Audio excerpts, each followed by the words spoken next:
Welcome to the Probate Mastermind Podcast. These episodes are recorded live once a week and are hosted by the alltheleads.com coaches. Agents, investors, and wholesalers join the coaches for everything from marketing tips, sales psychology, live deal analysis, transaction engineering, advanced real estate strategy, and personal development. You will learn to get more listings, more deals, and find financial freedom by listening to these episodes. Be sure to catch show notes at alltheleads.com/podcast and join our free Facebook Mastermind community, All the Leads Mastermind.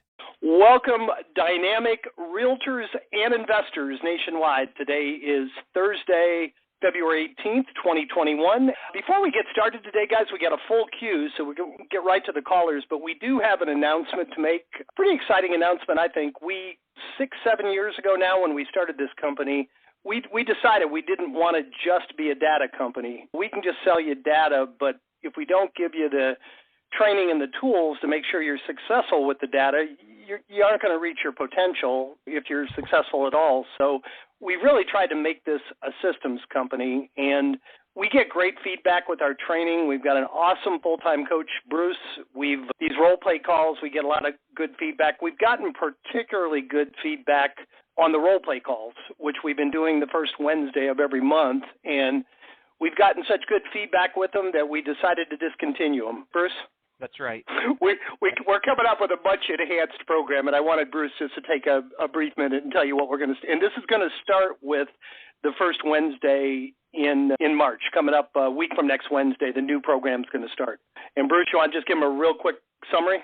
Yeah, a real quick summary needs to start with why. So many of our subscribers that are taking advantage of a monthly call with me, a lot of times what's happening is I'm running over a lot of these foundational trainings that they need to make them successful, but sometimes it's 4 or 5 months before we can roll everything out. So we've decided to pack all those foundational pieces, including lots and lots of role play, into Wednesday calls, so you don't have to wait a month between role play calls, and you also don't have to wait a month in between having a coaching session with me. So they're going to be group.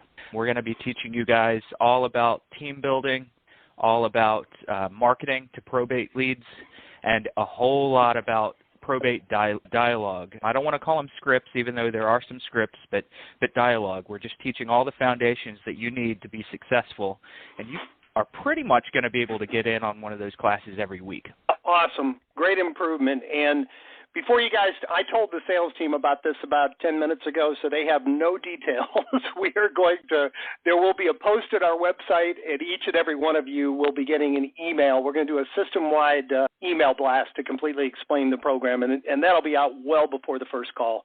So I'm not saying don't call our sales team. You're welcome to, but they don't have the details yet. But we'll make sure we get you all the details well in advance of the first Wednesday of next month. So we're real excited about that, guys. We feel like it's a significant upgrade to what we've been doing. And that's all I got to say about that. We've got a full queue. Tim, are you back? Do you want to add anything? Or I'm not sure he's back. I'm trying to log back. Okay. Anything you want to add to what you may not have heard what we said?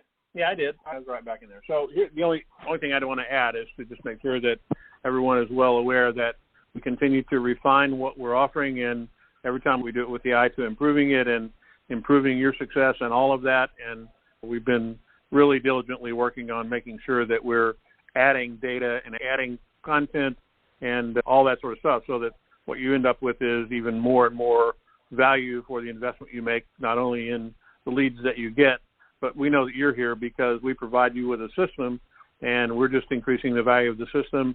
We intend to do that as we go forward, and that's why we do mailings and websites and ISA programs and training, and shower you with as much as we can possibly give you to make you be successful. So we do it because we appreciate you, and we're trying to make sure that we're diligent stewards of our role in the industry and hopefully our role in your lives. So thank you for being here, and thanks, Bruce, for taking the lead to make this thing move forward. Thank you. That is awesome said, guys, and we have got a full queue, so let's jump right in. First up this week is phone number ending in 1495. You're up first. David, are you there? 1495. Hit the unmute button, David. There you go. How you doing, buddy? Good. Good. Yeah, I've got an appointment with Natalie tomorrow, so I'll be getting geared up. Question, had an expired call this morning, and the guy, the POC was actually a lawyer. And long story short, got into him looking, he as a hobby, he was trying to see if he could monetize illegal title theft. And basically he said he found a niche where he's looking through quick claim deeds that were fraudulent, and of course trying to figure out how criminals were deciding on what properties to target, this, that, and the other. Long story short, him being a criminal lawyer, I did ask him the question of how I could bring him value, and he said, really, there's not anything you can do for me. I don't really need any help. I did ask him if there were other lawyers that did probate. First, I asked him that, and he said yes. The guy was just amazingly receptive. I was like, is this guy fixing to do something to me? Or I just couldn't believe how congenial and everything he was. And so the gist of it is that, is there anything that can be offered via the whole title theft thing when I start talking to these probate leads? Because he said it's beginning to become a very big deal. So I think that the biggest thing that maybe you're going to need to sit down and map out a little bit before you just immediately start offering this up. But there are a lot of different pain points that your probate leads and your personal representatives are not aware that they are going to experience. And a lot of times they're in a pain point that they're experiencing a pain or a frustration that they think is completely normal, so that they might not know that it's a pain until they see an alternative. I think you just need to sit down and map out what that title theft, what some of that might look like, and just use it in your dialogue and your conversations to bring up as something that they didn't even know existed. And ultimately, you're taking them down this path of pain and what it might mean for them if somebody did steal their title.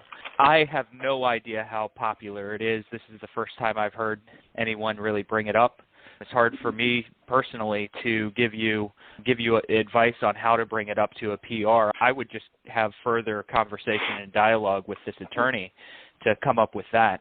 But ultimately, you probably, once you have a greater understanding of that, you probably should start to include it in your conversations when you're calling your probate leads, and just ask them if anyone's ever brought up the fact that there's some fraud going on, if anyone's ever brought up how they might get taken advantage of. And if they say no, you simply make a point and then ask them after the point what it would mean to them or how damaging it would be if that happened. And it just further enhances the call and the value that you're bringing to the leads.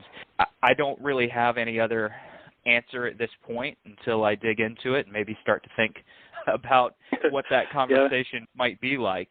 But I think you're potentially onto something. Yeah, David, the first thing I thought when you mentioned it, and I don't know this to be true or not, but I suspect it's probably less than 1% of the probates have, somebody try to steal the title. As Bruce was talking, it occurred to me that I don't think I would mention it if they already have an attorney, because the last thing you want is them calling their attorney and saying, hey, this realtor said you should look into, you might be making more work for your attorney. You know what I mean? You don't want them calling the attorney and saying, hey, is this a problem? Can you check into it for me? If it were me, I would probably, if you're going to mention that, if you notice the people that are doing it pro se that don't have an attorney, you might want to say, hey, there's a lot of reasons you need an attorney. Matter of fact, I was just talking to an attorney the other day that says this title theft is not uncommon. It might be an opportunity to refer business to them. I'm not sure if I would just routinely mention it to someone that already has an attorney. Do you agree, Bruce, or not? I agree. We don't want to get into great detail on this. The more detailed you get, the more desperate it sounds. So I would roll back the actual description of how they might get taken advantage of and just make a blanket statement that I find a lot of personal representatives and families who've inherited property just don't want to be taken advantage of. Does that make sense? So now you're categorically getting a yes. And if they want to know details, then you can start to go through details. Yeah, I like that. It could be taken advantage of by an unscrupulous contractor or a estate sale company or realtor. That's much more generic. I like that. I like the way that sounds. Go ahead, David. You had a follow-up question? Yeah, just the reason why I asked the question, it was just the oddest. It was a great conversation, but it was this oddest thing that he transferred into that, because I actually had a construction customer about 3 months ago that she did have some ID theft, and I suggested that she get title theft insurance just as a precaution, and she was ecstatic. If anything, it just brought her, that brought her peace of mind among everything else. So it was just a very odd coincidence today. The one last question that I've got is that regarding the letters, has anybody had success with, I've got a very industrious wife and a couple of middle school kids. Can the letters be handled that way while I absorb the initial investment of the leads? I'll give you a brief pro and con. Obviously, if you're absorbing costs and you're trying to stay in the program longer and get yourself absolutely, and I've done it before. The issue that personally I ran into is people quit or they fall behind on schedules, and then you're left scrambling without any marketing going out. So if it's a Band-Aid or a bridge to getting to profitability, it's not a terrible idea. But it's hard to hire, and it's hard to keep even family members on top of the mail schedule that you're going to want if you're going to be successful. So just keep that in mind. Certainly, we're not blaming you if you're strapped on budget and you need to fulfill some of your own mail for a little bit. Well, and also, David, go ahead. Sorry. It's just initial startup, and like I said, I don't know what I'm doing yet. I'm being quite frank with you. This is just a totally new area, so just there you go. Well, go ahead, Jim. No, please. I'll wait till you guys are both done. Go ahead, Bruce. What you're doing, David, is a pretty common question, and personally, I really can't blame you for having that question, or anyone, because I've done it as well. It's just a more unpredictable marketing schedule. So I'm going to encourage you that if you're going to do that, use it more as a bridge, and then eventually get your profitability up and get to the point where you can systemize it and not have to put that on yourself or your family. Got it. Okay, yep. Thanks. The only other thing I was going to add, David, and this is really obvious, but sometimes it's easy to overlook it. When you're making the comparison, make sure you factor in all the costs, the ink on your printer, the paper, the envelopes, and then determine if the difference is worth your time or not. If your kids are working for free, it might be. If your wife's got nothing to do, it's probably pretty close, though, to being break even. If you paid a minimum wage, you're probably going to be break even to let us do it for you. But there are certainly people that do it, though. Okay? Okay. Thank you so much. All right. Thank you, sir. Appreciate it. All right. Next up in the queue is phone number ending in 8213. We got a frequent flyer. How you doing, Sal? I'm well. How are you? Good, buddy. What's up? I just have a follow-up question for something I asked last week. So it was regarding the win. The win was that I scheduled an appointment with a PR who didn't have an attorney. I was supposed to meet with her this past Saturday. I followed up with her a few times prior to the Saturday appointment, and then finally Saturday, I saw she wasn't getting back to voicemails, so I decided to text her and confirm that appointment. And then she said, hey, look, we're going to have to reschedule, but tell me more about your services. Send me something about what you provide and all that stuff. So it's almost as if, although on our initial call, she understood what the value that was being offered was, and then it's almost as if she regressed. She's not being very responsive at the moment. I sent her an email with a copy of the letter that was sent out through you guys, and then briefly summarized in the body of the text just how I got her number and why she was contacted and so forth. She didn't respond to that and has not been responding. So I'm just trying to maybe strategize on the best way to continue staying in front of her without being the aggressive / what could come off as suspicious person that she doesn't know who's contacting her. Does that make sense? So, Fed, first thing that I'm going to address is how to present yourself in the future to future people, and then we'll circle back on what you might be able to do with this individual lead. In the future, if I'm setting an appointment, I want to, before I let them go, I really want to clearly define so that there's no ambiguity or wonderment on their end what it is that meeting is going to be all about. A lot of times I like to describe this in a really low pressure way, so I'll say something like, just so we're on the same page and know what our meeting is about. Basically, what we're going to do is we're going to take a quick walk through the property. I'm going to probably make a list of several things that you could be doing and in what order you should be doing them. I'll get an idea of what your potential value is if and when you ever decided to sell. And then I'll give you a couple of things that I could just take off of your plate. I'm not going to ask you to sign anything. I'm not going to try to pressure you into a sale. It should be about a 30-minute appointment, or just name the time. And then at the end, you can decide if we should take it a step further. Now, Okay, that person, they know exactly what you're doing. They know that you're not there to give them a hard sales pitch. Now, when I do show up, I usually give them the option of going ahead and signing something. Say, just so you know, every now and then I come out thinking that somebody's not going to be ready to do business, and they tell me that they're ready to list a house. So I did bring a letter of intent. If at some point during our conversation you want to just skip all the formalities and the discussion and the questions, you just tell me, give me that thing, and we'll sign. We'll get you listed. But that's not what I'm here for. And so that's just one technique of a way to remove the pressure, because what she is saying to you is basically, I think you're coming out here to sell me on something, and I don't want to be sold, because she has one idea in mind and you have another. And it's really hard to go backward. Sorry, Fed. Yeah, it was definitely strange because obviously during that call, I noticed she didn't have an attorney. So I focused the core of the call that we had on, do you need any, we try to reach out as soon as possible because we know that the probate process can be pretty extensive and complex. And asked her if she had an attorney. She said no, and asked for some recommendations. So I went ahead and asked her about that and the vacant home insurance policy. Once she said she didn't have either of those and wanted some assistance with that, I said, I'll have attorney give you a call. She's worked with many families that have gone through the probate process. They're very happy with her. And then I'll have, for example, Bruce Hill call you to discuss the home insurance policy.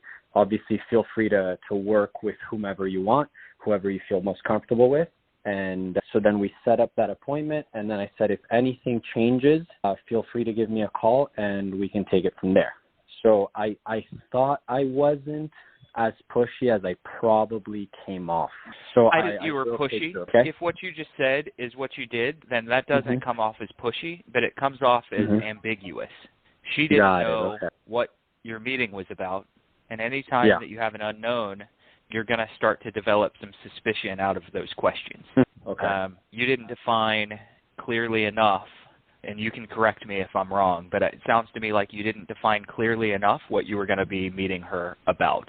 Yeah, I think I should have clarified, like you said, just to say, hey, just so that there's no misunderstandings, I'm going to be coming over to do this, that, with no obligation. I just briefly stated, I'd love to meet with you at the property so that we can understand and discuss what options are available to you, whether if for whatever you'd like to do, whether it's sell the property, keep the property, or lease the property. So I gave her those three items just to make her understand that the option is yours. But perhaps with everything that we discussed, I should have perhaps re-clarified prior to hanging up. Yep. I would have defined a time and a couple of agenda items in addition to what you gave. Okay, that makes sense. With those three options, I think those were perfect. She's still expecting you to come out and ask her to sign one of three different options. And I know what you said was not full of pressure, and I don't want to propose that you don't ever want to put more pressure on someone. I'm just saying with this woman, I think that she was just had too many questions at the end of it, and her mind started running, and she started thinking, I'm about to get a sales pitch and be asked to sign, and I don't want to do that. Fair enough. That's fair. So what I did yesterday, just because I hadn't heard back from her, the meeting was supposed to take place Saturday, and she canceled on Saturday about an hour before. So what I did is I sent her that letter as she asked, and then yesterday I just followed up with a text saying, hey, good morning. Were you able to speak with the insurance specialist or an insurance specialist of your choice to make sure that the asset is protected? It was just a way to stay in front of her. So I'm just trying to, but obviously no answer there as well. So I'm just trying to maybe, do you think I back off for a little bit and then touch base again maybe in a week-ish or so, maybe even a few weeks, unless she reaches out? Yeah, I probably wouldn't let it go a few weeks, but I would touch base in a week. I would lay off instead of going daily or every other day. I might go with her. Okay. There is a possibility that she's pumping the brakes because she has had a conversation with someone else. So don't let it go a few weeks, but maybe a week. Okay. I'll do that. Yeah, I just mainly wanted to keep you guys updated since I came at it last week with, hey, it's a win. It's an almost win. It still might be one. One thing I was going to add, Fed, is that buyer's remorse is so common. It really is. You're on the phone. You did a good job of closing them, and then they hang up and say, oh, my God, what did I do? And you remember the old axiom, the best way to handle an objection is deal with it before it ever comes up? If you ever get somebody on the phone, and you sense that they're going to change their mind, you could even prep them, say something like, hey, I really appreciate your confidence. Now, you may wake up tomorrow morning and say, oh, my God, what did I do? Why is he coming over and want to cancel? And just remember, when I come over, there's no pressure. I'm just coming over to give you some options, and it's okay if you're not ready to do anything. So if you pre-warn them that they might have that feeling and how to react to it, when it comes up, they may be a little less likely to actually go through with canceling. But and you might even want to leave a message like that now. I don't know what Bruce thinks. I'm not usually a fan of long voicemails, but you might want to leave a long voicemail. Hey, when I was speaking to you, you sounded like you're ready to go, and I guess I must have pushed you too hard. I just want to call and remind you that there's no pressure when we get together. It's okay. Let me just show you what I can do, and I don't really expect you to sign anything. Let her off the hook, so maybe she'll re-engage. Bruce, you had something to add? I love it. No, I was just saying what you said. I'm going to do that. I really appreciate that. I'll do that either today or tomorrow. Probably Perfect. Today. Thank you. And come back next week and reshare the win with us. It'll be a repeat win. How's that? All right, buddy. All right. Thank you, man. Next up is phone number ending in 0033. You're up next. Are you there? Unmute us. Lakeisha. It looks like it's Lakeisha. 0033. Hit the unmute button in New York. Are you there? All right, going, Lakeisha, going. We're going to have to move on, but you have us muted out, so please hit star 6 and hit 1, and you can jump back in the queue. Bruce, you can still hear me, correct? Yes, I can. Okay, good. I want to make sure it wasn't me that was muted out. Lakeisha, are you there? All right, let's move on. Next up is phone number ending in 8066. You're up next. Yes, can you hear me? Yes, thankfully we can. Oh, excellent. Hi. My name is Beth. I'm in New York. And just a quick question about the posting for vacancies. So I was speaking with somebody about the insurance. They got that. They were very appreciative. And I said, listen, we want to make sure you don't get any squatters, and we would recommend that you put some signs up just to notify that you can't enter the property. They thought that would be like a green light for somebody. If they saw that they would absolutely know the house was vacant, and that would open them up to more opportunity for theft and that sort of thing. And honestly, I struggled to have a good response to their concern.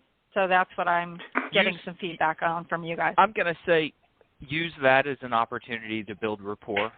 We are not legal counsel to these people. We're not coming through and saying, hey, because I'm an attorney, I'm telling you need to do this.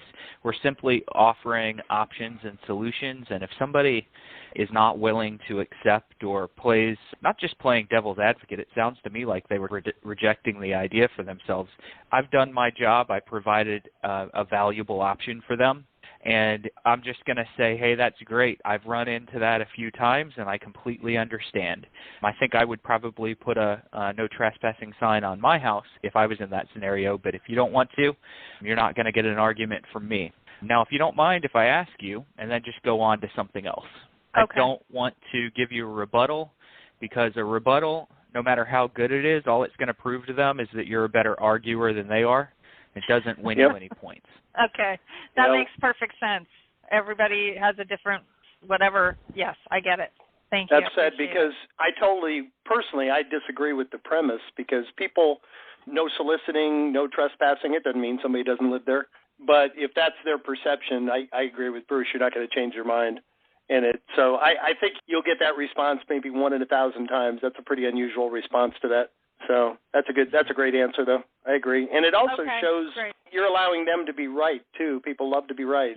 And you might even say, hey, that's a great point. Even though you're not completely, or that's an interesting way of looking at it, or however you want to phrase it. Just acknowledge like Bruce said, acknowledge their objection and validate it rather than arguing with them. That's a good way to handle it. Okay, perfect. Thank you so much. I appreciate it. All right, thank you. We only have two more in the queue, guys. So we got another half hour to go, so don't be shy. Hit *6 at 1 and jump in. We got the water's fine, plenty of room for more. Next up is phone number ending in 6388. You're up next. Hi, this is Ron out in Arizona. Hi. I got on the call just a couple minutes late and heard the tail end of that title theft during probate thing, and that's not what my question is about. I just want to say I thought that was really interesting, and I want to hear more about that at some point. Here's my question, is I have been getting leads for one county. I just recently ordered leads for a county near me that only releases leads after probate is closed. How does the marketing to those leads change from normal marketing? Jim, you got anything? Are you in Colorado, Mike? It's Ron, and I'm in Arizona. There's at least one. Oh, you just said that. Your phone number said Michael. Sorry about that. Yeah, because that's a common question. In Colorado, they delay the release of leads until the probate's completed. So one of the counties, let me understand, one of the counties that you've had, you're getting the probate data up front, and the other one you're not getting it until the probate's completed? Correct. There's two things you could do. You could do Probate Plus on that county and only market to the people that still have real estate, or you could just, my guess, and you tell me, have you started calling these people? Do you have a sense of what percentage of them are finished? Okay. Yeah. My guess is that maybe 30% of them, 25 to 40% of them probably are still going to be available, and maybe a little more than half of them are going to be sold. You may just want to you may want to put something, use we have a 6-month letter that we send out instead of an initial letter that says, hey, it's been 6 months since you filed the probate. You may be sold by now, but if you're not, the process is completed, and this would be a great time to get the place on the market. You might want to modify your letter a little bit, and you also might want to modify your calls to say, hey, I know in your market, I just got your information. It doesn't get filed till the probate's completed. Do you still have property to sell? You might just start off with that question so you don't waste their time or yours. If you got Probate Plus, you would know that they still had property to sell. If you don't, you could accomplish the same thing on your first phone call. Okay. Anything to add, Bruce? Yeah, I think there's probably still more real estate in there than even what Jim just said. I'm speculating. Every state has a different speed of their process, but I just ran Probate Plus on a list of mine from a year ago, and there was still 50% of the leads still to this day have real estate a year later. I think part of that is COVID. I'm just speculating. But you're probably dealing with a lot of people that still have real estate. I think that COVID slowed it down a little bit. I would go more direct. Normally, if you're mailing someone or calling someone that just lost a loved one a month ago and they literally just started probate, you're going to be a lot more empathetic in the beginning. On some of these leads where their family member may have passed away a year ago, you have a little bit more latitude on getting straight to the point. Let them know that you understand the experience that they're going through. So your letter might say, hey, I realize it's been a little while and you might not have real estate anymore and you might have done all this, but here are 2 or 3 of the things that I can help with. And of course, I also help with real estate sales, either by purchase. I'm not 100% sure if you're an agent or investor, and I'm pretty sure we've talked before. Both, okay. And if you are thinking about selling real estate, one of the biggest fears that I run into with people is that they just don't want to be taken advantage of. And I promise I'm in it to benefit you first and feed my family second. Call me at this number. And so you're just going a lot shorter with that letter, and you can modify our letters to cut them down. I'm just going to be more direct with people who've been through a 6 to 12-month probate process before I get their leads. A lot more direct, tell them what I want, what I offer, and leave some of that paragraph-long empathy out, or at least cut it down a little bit. Yeah. Okay. So and just to add to what Bruce said, I agree with him. I was giving you my stats and maybe Colorado's. In my market, I work 1 to 2 year old leads, and generally anywhere from 20 to 40% of them are still available. But a lot depends on what's that? Sorry, he's Arizona. I know the county that he's in. There's at least 1 or 2 counties in Arizona that delay their data as well. Yeah, no, I'm just saying that's a very valid point, that it does vary greatly from state to state. I will tell you the nice thing, though, is by the time the process is completed, chances are you got very little competition. And if they haven't done something, by that point they're probably more than ready to. And then you had a follow-up question, Ron? Yeah, basically what you're saying is I make the phone call and I say, or in the letter, say, here's some things that we can help with, and I understand people just don't want to be taken advantage of. Our commitment is to you first, and I feed my family second. Is that basically the idea? Yeah, it's one of the areas that I go, especially if I'm going to use language about being taken advantage of. I'm typically going to tell them philosophically who I look out for first. And if you're going to, and when one of the big things, and this, we're not going to role play this right now, but this is a really big thing. A lot of our subscribers, and so I'm going to use this as a quick opportunity to educate those who are prospecting probate. A lot of times we err on the side of telling someone all the things that we're going to do for them without ever describing a single thing that we get in return or a single way that we benefit. And I run into day in and day out coaching folks that they're losing the trust of the lead that they're prospecting. And it's because we spend all this time saying, I'm going to do this for you and this, and the person says, how much do you make? And we go, I don't make anything. That's a flat-out lie. So if you're going to point out all the benefits that you're going to give someone, you might as well point out that you get a little bit of a benefit too. And I like to refer to that as how I put food on my table, how I feed my family. Because everybody knows you've got to feed your family or put food on your table. So when I reference my benefit, I don't talk about commission. I don't talk about fees. I talk about feeding my family or putting food on my table. So if you're going to talk about the benefit and the fact that you're not going to take advantage of them, you might as well also mention the fact that you're putting food on your table by helping them with real estate. Okay. Very good. Thank you. All right. We appreciate it, sir. We only have one more person in the queue, guys, and we got another 19 minutes. So we hop in there. Don't wait until 3 minutes of and get shut out. Hit *6 and hit 1. In the meantime, next up is Mike, phone number ending in 6231. I think I was looking ahead to you, Mike. Hey, guys. How you doing? Good, buddy. How about you? I got 2 questions. One is a really easy one. I'm going to be sending my first email out and to a person who I've not been able to reach, who has not called me from my mailing yet. So what's a good subject line that will get open? Hey, Mike, can you make sure that your speaker or your mic is a little bit closer to your face? Okay. I was able to hear you, so just in case you guys didn't. Yeah, I think it's a little bit better. You all didn't? Yeah, much better. Okay, yeah. So my question was, what's a good subject line to send to somebody who may or may not have received your letter and you've never communicated with, but you have their email? We haven't tested email subject lines a lot, but there's really 2 different ways of thinking about it. And Mike, you and I talked in the last week about different personality types, and some personality types are going to respond to a professional copywritten look, and some are going to respond better to a empathetic approach that sounds more natural. So I would probably do both. Maybe not back to back in the same day or the same week, but I would go with something that's copywritten, 3 mistakes that most personal representatives make that add stress. That might be one. Then another one that's a little bit more personal is, I was wondering if I could help you with probate.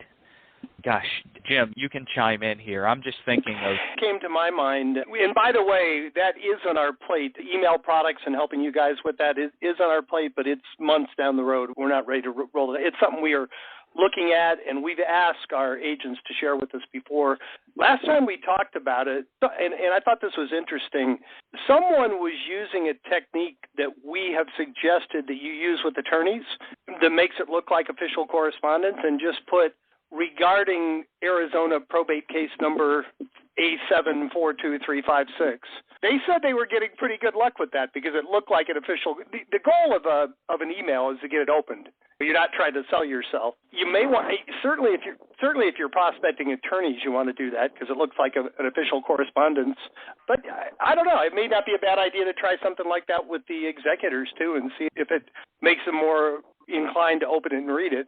And both of Bruce's ideas are good also. If you have some specific advice or a pain point that you can address, mistakes that people make could be not posting a trespassing sign, not getting vacant insurance, and I don't know, what's the third most common one, Bruce, that people make?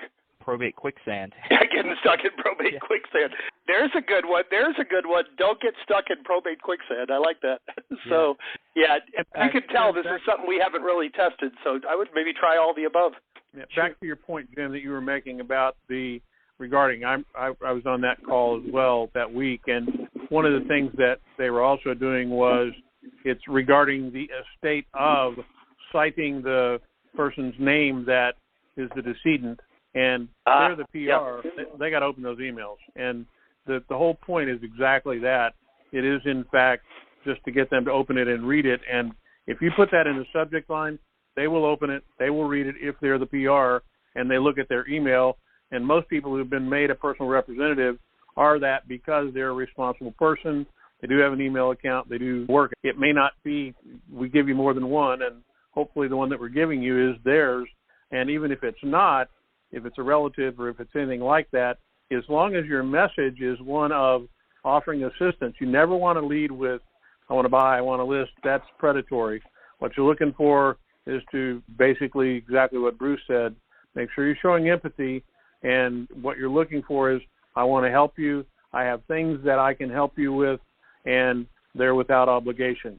And you really need to think about the fact that your whole message there needs to be one of straight sincerity, and it's got to be genuine.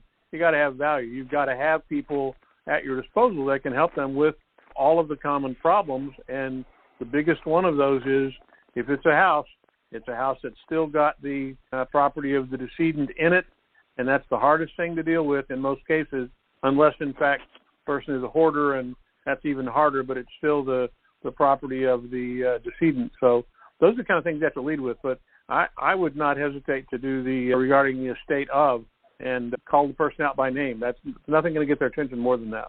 That's good. I think that's a great idea. I just want to say that if I saw an email and I'm the personal representative with the subject line, I don't know if you mentioned this, with their name on it, such as executor and then colon, then there's my name, and then comma regarding case. If my name's there as well as the probate case number and the decedent's name, I am definitely opening that. I would definitely not be pressing delete on that. Yep, and I think that the other thing that we said is also correct. I think what you need to do is probably test a little bit. I'm always a fan of something that's simple, because remember, if you put all that in it and they're looking at it on their mobile phone, they're not going to see a big long subject line. They're going to see a few characters. Look at it on your phone, and make sure that whatever you fit and you deliver gets popped into that size, that amount of characters. That's critical, because I don't know about you, but today I use my phone probably to scan and determine if I really need to get at something until I'm at my desk. But 99% of everything I look at, I filter through my phone to start with. And more that's the case. So keep it small, keep it short, and to the point. Yep. Fantastic. So here's the last thing I'm going to give you, Michael, is this is just general good technique in email when you have a real estate business, especially if you're doing any kind of a drip sequence of emails. You want to go ahead, and a lot of those, and I might not do this on the regarding probate case this or regarding this probate case, but all the other emails you're sending, I would hyphen with your name at the end of the subject line on as many of those as possible.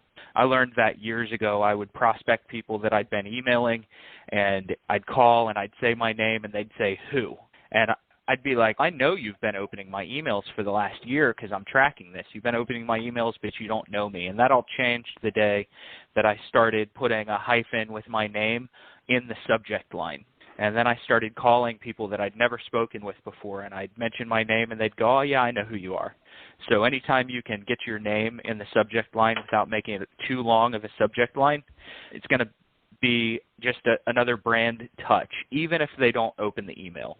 Okay, so you would use your name rather than the hyphen and say your town family transitions name or anything like that?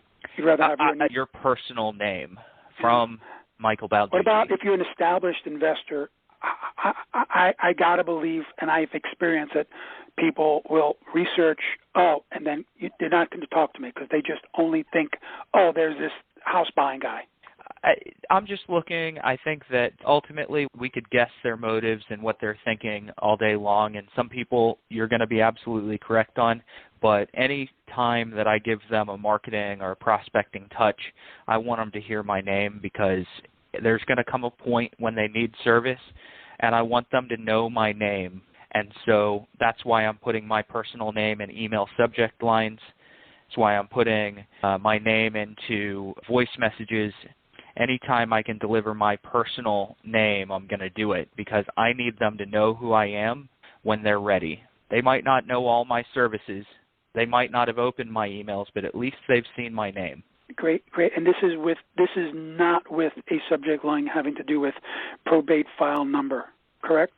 I probably wouldn't do it on that subject line. I would do it on more of the marketing, the general marketing related subject lines in those emails.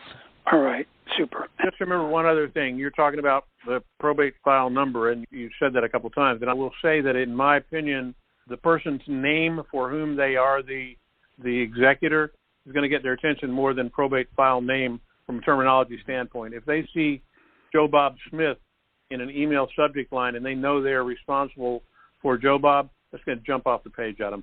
And if you put the words probate Joe Bob Smith, somehow get that into that short email subject line, it's going to get it open. That's fantastic. All you guys are giving such fantastic, genius ideas. I really appreciate it. And Bruce, speaking with you on those coaching calls is really valuable to me. So I want to thank you. Just one added thing. Once you guys start upgrading the CRM or whatever, you have a tab that says contact history. There should be some way you can select something that you're emailing them. So that would be also part of the contact history rather than the only way to mention you're emailing them is not through a drop down, but through a add a note thing. And of course, you do that, and if you go to contact history, it will not come up as when is the last time you emailed them or something. So just an idea. Other than that, thanks again, guys. Hey, I made a note of that. Thank you. That's great. Perfect. Thanks, Michael. Hi. I figured Jim? since no one else was in the queue, I would jump in again. Sorry. Yes, please. Yeah. All right, great. So I'm in the process of ordering a brochure and some business cards. And I am an investor, but I am also a licensed real estate agent. And I'm trying to figure out how to disclose that I am a real estate agent on the marketing materials, but in a way that it doesn't scream that I'm a real estate agent. So I put that at the bottom of any letter or brochure that I'm sending, just in a footer section. I don't gray it out. I don't try to completely hide it, but I'm also not drawing attention to it. And I do want you to know that occasionally I'm going to send a letter or a brochure or something where I am intentionally drawing attention to the fact that I'm a real estate agent. But most of the time I'm not pushing that out to the front and center on the page. I'll just put it in the little footer at the bottom, and I'll make it a slightly lighter shade of gray so that they pay more attention to the message in the body of that brochure or letter. Okay. And then because it's marketing material, I should just follow my state's guidelines on what is that exactly required on it, correct? Yes, correct. Okay. Yep. Perfect. That's it. Thank you. All right, perfect. Great timing, guys. Last up is phone number ending in 9942. You're up last. Yeah, hi. I think it's a simple question, but I'd just like some advice. I see a lot of leads that you provide to me that it's either a husband or a wife that has passed away and the husband or wife is still living in the house. How do you address that? Sure. And that's not – Bruce takes all the simple questions. Go ahead, Bruce. I don't want to step on your toes. We're supposed to have internal communications where we're not stepping on each other. I pace. So the husband, wife, I work with a lot of people who decide not to immediately pursue the surviving spouse. And I do believe that's a mistake because the spouse is very frequently still going to sell, and we make the mistake of thinking that it's the spouse that's making the surviving spouse that's truly making the decision. If they're an elderly couple, a lot of times they have kids that are really driving that bus on what they're eventually going to do. So number one is we need to be calling all the numbers on the list. That's a no-brainer. We tell you to do that anyway, but you really want to do it on the surviving spouses because you might be catching family members and children that are the ones that are putting pressure on mom or dad to move to assisted living, to move in with them. So those houses are going to be sold.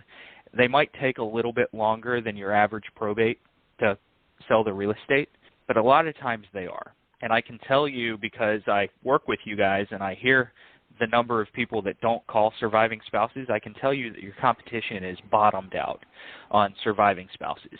Ultimately, when you really get into a phone call like that, you want to describe the experience and not push your services. So I'm usually going in and describing what a lot of the surviving spouses are going through. I know that there's a lot of emotions that go into the process of probating an estate and figuring out who's going to get what. I know that you're probably dealing with lawyers and banks and debts and insurances. I know that you're probably having to take care of this house that you had help with at one point by yourself. And then you're just going to ask them after you describe some basic experiences, and don't quote what I just said, make it your own.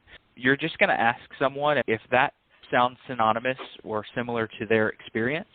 That is where your conversation starts. It doesn't start around all the things that you want to come over to their house and show them how you can do. They're probably not really wanting that yet.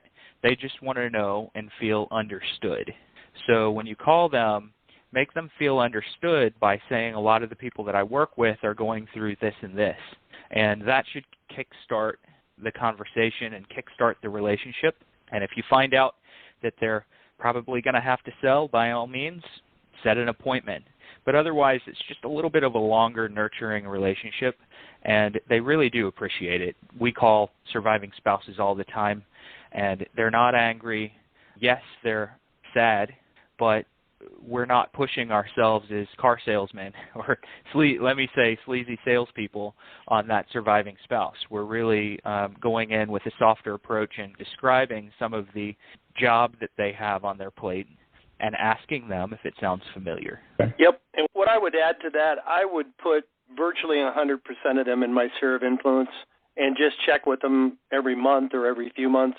And just a friendly follow-up call. Hey, Susie, we spoke a few months ago. I checked to see if you need any help, and I hope you don't mind. I'm just checking back to make sure everything's okay. Is there anything I can help you with? Just make them your sphere of influence because they are, vast majority of them are going to do something. And at the time, they're probably in denial. If it's a single, this is going to sound sexist, but if it's a single woman and her husband does the yard work and cleans the gutters and is used to the handyman role, in my family, that'd be my wife. So she's handier than I am. But one of the spouses had a function that's lost now, and that surviving spouse may not realize it a month or 2 or 3 months later, but 6 months later, they start to realize that this big house is more than they need. It's more than they can handle or want to handle.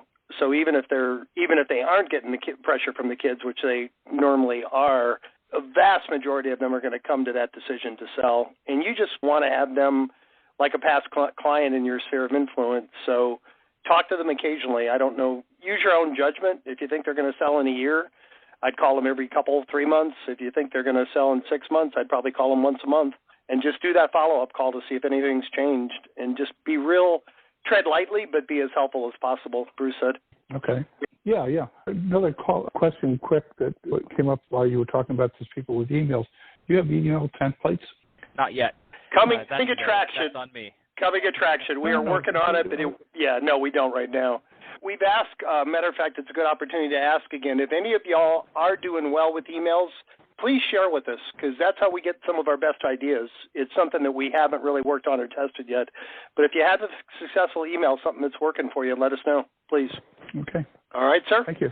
Another great call that ends right on time. Want to end this call like I always do. I want to thank each and every one of you for being here. Want to particularly thank those who actively participated. I want to challenge each of you, take one thought, one idea, one thing that inspired you on this call, go out and put it into practice and come back next Thursday and share the results with the group. Have a great week, guys. Stay safe, stay productive, and we will talk to you same time next Thursday. Take care, everybody.